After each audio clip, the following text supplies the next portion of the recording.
aí, cara, a gente tava conversando aqui um pouquinho antes, falando sobre a vida, mas a gente também falou que tá rolando uma parada louca lá na Ucrânia, né, cara? O Putin meio que quer uma parte da Ucrânia pra Rússia, né? É um negócio assim. O cara tá nessa, né? Tá nessa. Tá O cara brincando não de abandona, Wars. ele não larga esse osso, né? Eu acho que o que a gente está vendo agora é o novo normal, porque ao longo dos últimos 30 anos a gente se acostumou com a liderança americana e a ausência de conflito entre grandes potências. Não havia uma outra potência. Então esse tipo de conflito agora ele tem uma outra qualidade do que a invasão americana no Iraque ou vamos dizer outros conflitos que tivemos nos anos 90, 2000, porque agora tem o risco de haver um confronto entre duas grandes potências com armas nucleares, a Rússia de um lado e os Estados Unidos do outro. Cara, eu não sabia que estava tão tenso assim. O que acontece é que a Rússia finalmente, depois de 30 anos de passar por um processo de muita fraqueza, durante o qual ela não conseguiu defender o que ela considera a sua zona de influência, é um país muito enfraquecido depois do colapso da União Soviética. Então, os Estados Unidos acabou ampliando aos poucos sua esfera de influência. A Ucrânia não faz parte da OTAN, que é um acordo de defesa coletiva, que quer dizer, qualquer ataque a um membro da OTAN é um ataque a todos os países, portanto, todos precisam defender esse membro. A Ucrânia está fora disso, mas os Estados Unidos estavam começando a dar sinais de que até a Ucrânia poderia entrar na esfera de influência americana. E a Rússia agora, depois de 30 anos depois do colapso, está ganhando a força novamente para tentar retomar esse espaço. A China também está de olho nisso e, claramente, se os Estados Unidos permitir que a Rússia novamente aumentar sua esfera de influência, claramente vai tomar isso como um sinal de que ela também pode, aos poucos, estabelecer essa zona que qualquer grande potência quer. Né? O que uma grande potência quer? Segurança, integridade física, territorial. Porque na história internacional, países às vezes desaparecem. Então, o que qualquer país quer é segurança de fronteiras e a melhor maneira de você ter segurança é você controlar seus vizinhos. Os Estados Unidos teve essa grande sorte de ter dois vizinhos fracos, Canadá e México, e ter dois oceanos que protegem os Estados Unidos. A China não tem essa sorte, que está cheia de outras grandes potências, e a Rússia sempre também buscou controlar a Europa Leste. Então, agora, na verdade, é evidente que os Estados Unidos não conseguirá manter essa hegemonia que estabeleceu nos últimos 30 anos, e a Rússia, aos poucos, está querendo retomar esse espaço perdido. Então, mesmo se houver uma solução agora a curto prazo, essa tensão geopolítica veio para ficar. Entendi. É o novo normal. Isso é a Rússia fortalecida ou os outros países enfraquecidos que deram essa oportunidade? Você tá falando que os Estados Unidos se enfraqueceu, é Não, isso? estou perguntando, Eu acho que são os dois. O sistema, como a gente o conhece hoje, ele foi criado depois da Segunda Guerra Mundial e novamente depois da Guerra Fria. Então, os Estados Unidos estava muito superior. Claramente, era a única grande potência. A Rússia estava muito fragilizada e a China ainda não era uma grande potência. Então, era evidente que aquilo não era sustentável, que em algum momento a Rússia, que é uma superpotência energética, maior exportadora de gás natural, mas de vários outros produtos também, trigo, por exemplo, petróleo, que ela em algum momento ia se reerguer e reconquistar um espaço perdido. A China também cresceu a taxas incríveis ao longo dos últimos anos, vai superar os Estados Unidos. Então, essa posição privilegiada dos Estados Unidos, ela está se desfazendo agora. E esses processos de transição, eles sempre são difíceis, porque nenhum presidente americano pode dizer, ok, gente, lideramos a economia internacional por décadas, agora chegou a hora de passar o bastão para os chineses. Eles não podem fazer isso.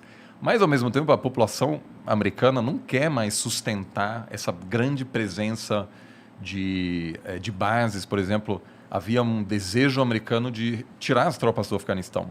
O pessoal cansou, não queria mais. Então, eu acho que é um pouco dos dois, um declínio relativo dos Estados Unidos, que é um país muito fragilizado agora, né, que tem uma tensão enorme interna. Eu estou mais preocupado com a democracia americana do que com a democracia brasileira. Sério? É uma situação horrível. Eu cresci, né? Eu fiz o colegial no interior dos Estados Unidos e essa galera vive num planeta diferente. São todos trumpistas, muitos seguem a teorias de conspiração. Eu mantenho esse contato com eles e eu fiz minha pós perto de Boston. Essas pessoas estão muito, muito mais distantes um do outro do que o bolsonarista e o petista aqui no Brasil. Lá Sério? você consegue, olhando o CEP da pessoa, você consegue saber em que essa pessoa vai votar. Entendi. As pessoas avisam no Tinder se eles são trumpistas ou democratas, etc. Então, em função dessa crise interna, os Estados Unidos não tem uma dificuldade imensa em se projetar como antes. Então, acho que são grandes ciclos históricos e não tanto a Rússia, mas acima de tudo a China terá um papel muito maior e o grande drama será negociar essa transição sem grande conflito. Que, aliás, deu certo 100 anos atrás, quando a Inglaterra dominava o mundo, os Estados Unidos estavam em ascensão e a Inglaterra deixou os Estados Unidos assumirem a dianteira sem entrar em conflito com ela. Até porque já tinham perdido uma vez, né? Olha, eles sabiam que não fazia sentido, era muito melhor se aliar à nova grande potência. Sim. Mas os Estados Unidos, ao longo dos últimos 100 anos, enfrentou uma ameaça existencial 3 vezes. A Alemanha imperial na Primeira Guerra Mundial. Aí, de maneira preventiva, os Estados Unidos entrou para derrotar a Alemanha, porque sabia que se a Alemanha ia vencer na Primeira Guerra Mundial, o próximo alvo seriam os Estados Unidos. Aí, de novo, a Alemanha nazista e Japão imperial. Derrotou os dois para não sofrer um ataque depois. Acabou, na verdade, sofrendo no Havaí, né? Pearl Harbor. Agora, com a China, a estratégia foi outra. Foi de querer abraçar a China economicamente, fazer comércio com os chineses, se abrir a eles, na esperança de que os chineses, ao se desenvolver economicamente, iam aceitar essa ordem. Que foi uma grande aposta e agora, aos poucos, os americanos se dão conta que aquilo não funcionou. Os chineses, graças à ajuda americana também, se desenvolveram, vão se transformar na maior economia do mundo, mas olham para os americanos e acham, a história americana é assim em comparação com a história chinesa. Então, para os chineses, jamais se integrariam num sistema liderado pelos Estados Unidos. E a Rússia também, a grande aposta de chamar a Rússia para dentro do sistema fracassou. A Rússia fazia parte do G8, aí saiu, aí voltou a ser G7. Então, esses dois estão claramente, não estarão dispostos a ter um papel secundário, né? Então, acho que a gente está indo claramente nesse caminho. E a Ucrânia? A Ucrânia está afim de integrar a Rússia? Cara, a Ucrânia realmente é um país que hoje está um pouco fora das esferas de influência e isso é um perigo para um país, porque a Alemanha, por exemplo, queria fazer parte da esfera de influência dos Estados Unidos, queria integrar a OTAN. Depois do fim da Guerra Fria, a Polônia também foi para esse lado. A Ucrânia, na verdade, é um país muito novo, independente faz 30 anos só. A capital ucraniana foi a primeira capital russa. Então, os dois países estão muito conectados. Entendi. Caralho, entendi. E a capital só depois ela migrou de Kiev para Moscou. Então, o Putin sempre fala, não, a Ucrânia não é um país independente, somos irmãos. E, de fato, muitos líderes... É muito comum você ter um pai ucraniano, uma mãe russa, etc. Ou seja, tem muita conexão. O povo é muito conectado. Mas hoje é um país independente. E tem muito ucraniano que prefere não ser dominado pela Rússia. O país, na verdade, está dividido no meio e a parte ao leste tem uma forte presença de pessoas que falam russo em casa, que têm até uma certa simpatia com a Rússia. E do outro, é uma população que prefere estar mais próxima à Europa. E nas eleições você vê claramente que essa divisão existe E ao longo dos últimos anos sempre teve um pouco um presidente pró-russo e, às vezes, um presidente pró-Europa, pró-Estados Unidos. E, obviamente, as duas potências, por meio de financiamento de campanha, assessoria política, envio de armamentos, etc., busca influenciar esse país que está um pouco exposto nesse momento. Entendi. O que tem de tão legal na Ucrânia para o russo querer tanto aquele Cara, território? cultura, né, mano? Será a capital do país uma época. Mas é só isso? Não tem Tem- dinheiro envolvido? Olha, Já não tem sei. a parte cultural, mas, como eu falei, a Rússia quer ser uma grande potência. E ela é, na verdade. E o colapso da União Soviética foi foi um grande trauma. Agora, tem duas formas de lidar com trauma. A Alemanha também queria ser uma grande potência, colapsou, foi ocupado por outras potências em 1945. Né? Todos os alemães sabem dessas imagens dos russos e americanos chegando em Berlim, na capital. Poucos anos depois do Hitler prometer controlar toda a Europa. E a Alemanha contentou-se com um outro papel. Hoje a Alemanha é uma potência pacifista. O exército da Alemanha é muito pequeno. Quando a Alemanha foi chamada para participar da guerra no Afeganistão, eles toparam, mas depois se deram conta que não havia avião de transporte para levar as tropas para o Afeganistão. Ou seja, não tem umas forças armadas sérias. Nenhum general dá pitaco na política alemã. Ninguém quer saber. E a Alemanha gostaria de deixar os assuntos mais tensos militares para outros países. Então, eles não querem mandar...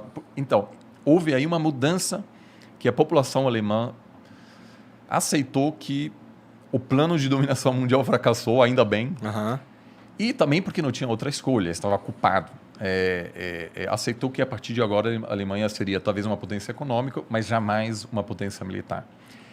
A Rússia também passou por um processo de colapso, de muita humilhação. Era uma grande potência e o Gorbachev, que iniciou o processo de abertura, depois basicamente decretou o fim da União Soviética, é visto como um cara que, enfim, deixou um legado terrível, né? Porque o experimento democrático na Rússia fracassou. O início dos anos 90 na Rússia foi um caos total, um caos horrível. Tem um amigo russo mais velho que esteve na Venezuela recentemente, que atualmente é um país meio anárquico também. Ele falou, olha, esse aqui é igual Moscou em 93. Muita grana, zero polícia na rua, não tem regra. Havia muita máfia, era perigoso mesmo, havia assassinato de empresário, jornalista, era um caos de político. E aí veio o Putin e falou, gente, vamos reerguer essa nação. Porque o sucessor do Gorbachev era o Yeltsin, que era um alcoólatra, que inclusive tem um momento chave quando ele encontra o Clinton e tem uma conferência de imprensa e o Yeltsin tá bêbado naquele momento e faz piada, etc. E assim, o Clinton ri na cara dele. E para os russos é horrível, cara. Era uma grande potência nuclear, muito respeitada, temida no mundo. E aí havia um palhaço lá que está entregando toda a Europa Leste para os americanos. Aí o Putin vem e diz, chega com isso, vamos nos reconstruir. E apesar do russo Cara, médio ser... desculpa a minha ignorância, mas como é que o Yeltsin sai e entra o Putin? O Yeltsin, na verdade, escolhe o Putin como sucessor e Tá. o Putin inicialmente ganha a eleição nos anos 90 e assume o poder em 99. E aí, aos poucos, ele encerra o experimento democrático na Rússia. Hoje não tem uma oposição séria, várias lideranças da oposição foram assassinadas, alguns super perto do parlamento.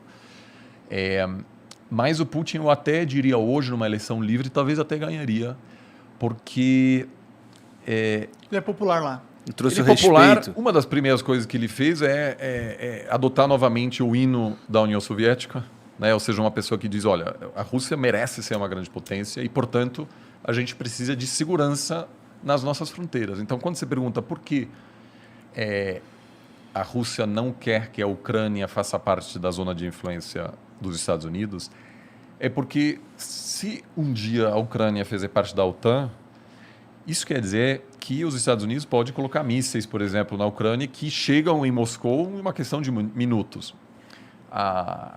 Nos anos 60, a União Soviética tentou colocar mísseis em Cuba e quase deu a Terceira Guerra Mundial. Por quê? Porque representou um risco existencial à integridade territorial dos Estados Unidos. Inaceitável para uma grande potência. Se você é uma potência pequena, faz parte. Né? Se você sei lá, a Finlândia ou aí você está muito perto da Rússia, é uma situação desconfortável, mas não tem o que fazer, basicamente. A Rússia, por outro lado, considera essa presença, essa fronteira com a OTAN inaceitável. Ela quer sua própria zona de influência. Então, isso eu não acho que a maioria da população russa hoje quer um confronto com a Ucrânia, mas claramente acha que o comportamento dos Estados Unidos, né, de tratar a Rússia como um país menor. Eu lembro que em 2012, na campanha presidencial, houve um debate entre o Romney e Obama, né, que Obama ganhou em 2012. E num debate assim, o Romney uma vez falou: a Rússia é um grande inimigo. E todo mundo riu dele e falou: a Rússia, sério? A Rússia é uma pequena potência, a Rússia já era. E aquilo repercutiu muito na Rússia. Falando: olha, eles estão rindo da gente. Então, vamos aos poucos retomar. Agora, a Rússia acumulou tanta reserva internacional agora por exportar gás, que ela chegou num ponto em que ela não depende mais tanto, ela não sofreria mais tanto se houver sanções severas dos Estados Unidos. De embargo. Porque ela vende muito gás para a China. Caixa, tem dinheiro em algum 600 lugar. bilhões. Então, sanções seriam muito ruins para a Rússia, mas não quebraria o banco. Ele usaria esse fundo de 600 bilhões para... E aí, então, o fato disso acontecer agora não é coincidência. Agora, a Ucrânia tem uma base industrial importante. Os russos jamais pensaram, os soviéticos, de que a Ucrânia seria um país independente. Tinha armas nucleares lá, tinha uma grande indústria que é fundamental para a União Soviética. E tem uma região que produz muito trigo. A Rússia é responsável por 1/3 da exportação de trigo do mundo, então é uma superpotência. E com a mudança climática, cada vez mais terras na Rússia podem ser utilizadas para a agricultura, que antigamente que interessante, era congelado permanentemente. E agora, com essa mudança, a Rússia vai se tornar um grande exportador de grãos. Agrícola, né? Porque a Sibéria, cara, tudo isso está aos poucos... A gente se fode com isso, porque vai ficar mais quente, aqui talvez vai ter lugares onde não vai... O Brasil pode ser um dos grandes perdedores, porque o padrão de chuvas já muda, né? E toda a produção agrícola brasileira precisa das chuvas da Amazônia. Então, se você tem um colapso lá, afeta a economia brasileira. A Rússia é um dos ganhadores, junto com o Canadá, que o Canadá também consegue produzir mais. Pode crer. Então, eu acho que sim, tem vantagens econômicas, mas, acima de tudo, é uma questão de segurança, que a Rússia não quer ter os militares, vamos dizer, de um outro bloco tão perto da fronteira. Que é tipo Wars mesmo, né, que você está jogando, né? Se ele não quer a fichinha ali. Porque onde está a maioria da população russa? Está perto da Europa. Então, se você vai para... aliás, é incrível, se um dia vocês tiverem tempo, visitar a Sibéria, que, sobretudo no verão, é muito interessante. Você pode... A Sibéria vai... Aí, até do outro lado, a Rússia faz quase fronteira com a Alasca, né? Só que lá, ninguém mora lá. Na verdade, tem até um problema de migração chinesa, porque a China expande muito e, aos poucos, está comprando terras desse outro lado. Mas a maioria da população russa está perto de Moscou, perto da Ucrânia. Então, o fato de você ter uma presença americana lá atrapalha os russos muito mais do que a ascensão chinesa que, enfim, acontece lá longe na Sibéria. E a China é mais um provável aliado da Rússia do que os Estados Unidos, né? E aí vem o grande problema, porque o que muita gente nos Estados Unidos diz? Botar sanções, se os russos invadirem a Ucrânia, por exemplo, tirar eles do sistema bancário internacional, impossibilitar que qualquer pessoa faça negócio com a Rússia. Isso para a China é excelente, porque a Rússia faz o quê? Vai ter que fazer negócio com a China. Então, sanções, eu, pessoalmente, acho que não dá muito sinal. Em Cuba, por exemplo... Pelo que você está dizendo aí, se houverem sanções à Rússia, quem fortalece a China. Claro, porque a Rússia vira mais dependente de outros atores, Eles que não é, querem acima fortalecer de tudo, a a China. E também, se você impuser sanções, o governo pode culpar qualquer problema apontando para as sanções. E dizer, a gente está super mal, mas é a culpa dos outros. É um pouco o que acontece em Cuba, Venezuela, Irã, todos são países onde você tem um fortíssimo nacionalismo, porque o governo pode dizer, a gente está numa grande batalha, e quem realmente sempre sofre mais com sanções são os mais pobres, porque sempre tem um jeito de conseguir os produtos. Eu, alguns anos atrás, fui para a Coreia do Norte. Sanções, não dá para comprar nada a princípio. Aí, jantar com o governo, etc. Heineken, tudo. Por quê? Porque o cara chega, sei lá, Da China. dá um jeito, entendeu? Tinha tudo. Então, a elite política não sofre com sanções, porque sempre conhece alguém que conhece alguém tal, que traz... Quem sofre é a galera mais pobre. Então, eu espero muito que essa não será uma das respostas do Ocidente, se tiver um conflito.